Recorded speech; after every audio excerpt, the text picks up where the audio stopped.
Halo, assalamualaikum warahmatullahi wabarakatuh. Apa kabar semuanya guys? Ketemu lagi di Ensiklopedia Budaya, channel yang membahas tentang budaya yang ada di dunia. Jangan lupa ya untuk like, subscribe, komen, dan juga share untuk mendukung channel ini. Dan kali ini saya ajak Anda ke Indonesia ya, tepatnya di daerah Sulawesi Utara untuk mengenal salah satu khasana budaya yang ada di Indonesia, yaitu Waruga.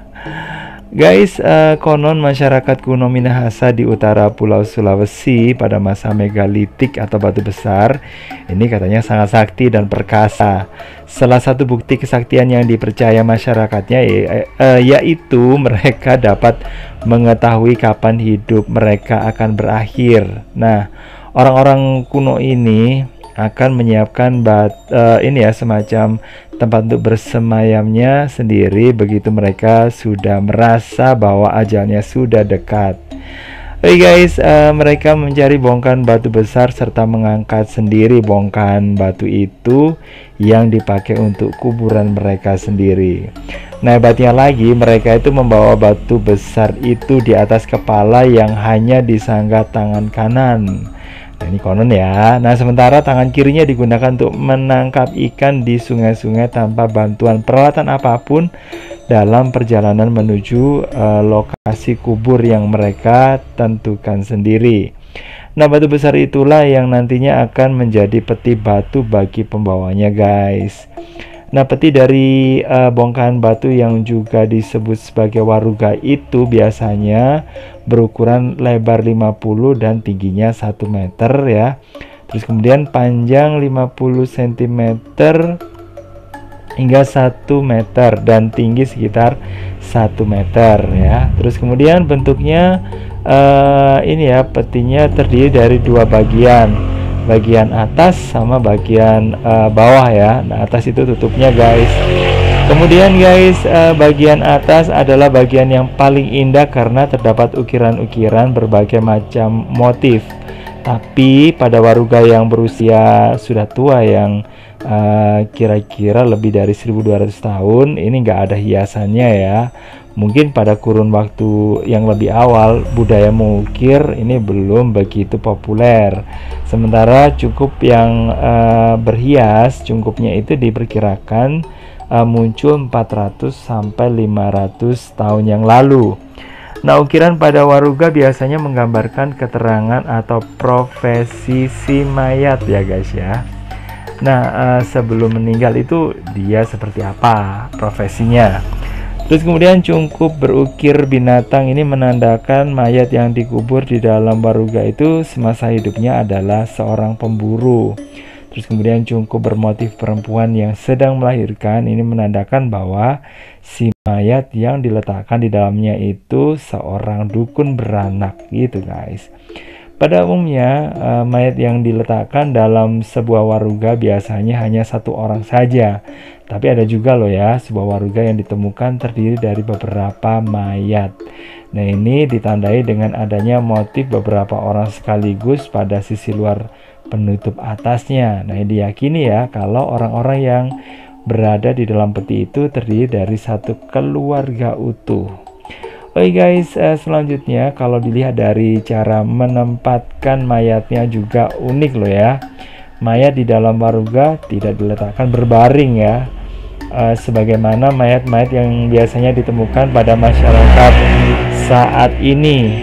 Mayat-mayat itu diletakkan dalam posisi jongkok di atas benda-benda bekal kubur yang dapat berupa parang, gelang, mani-mani, piring, padi, ada juga uang, kemudian ada mangkuk, sendok, kolintang, dan beberapa benda lainnya. Tapi saat ini benda-benda bekal kubur tersebut hampir seluruhnya sudah diamankan di museum ya. Nah gitu guys. Nah, untuk mayat sendiri memang dibuat seperti berdiri gitu ya. Nah, dalam bahasa kuno Minahasa kata waruga merupakan gabungan dari dua kata ya. Ada wale sama maruga. Wale artinya rumah dan maruga artinya badan yang akan hancur. Sementara posisi jongkok mayat yang dikubur di dalam waruga itu ada kaitannya ya dengan posisi bayi ketika berada di dalam rahim ibu. Nah, filosofinya manusia mengawali hidupnya dengan posisi jongkok dan semestinya mengakhiri hidup dengan posisi jongkok juga.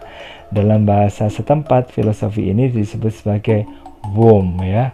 Nah, di seluruh Minahasa ini tersebar sekitar 1.700 waruga ya, di beberapa kompleks waruga yang terkonsentrasi di bagian utara Minahasa.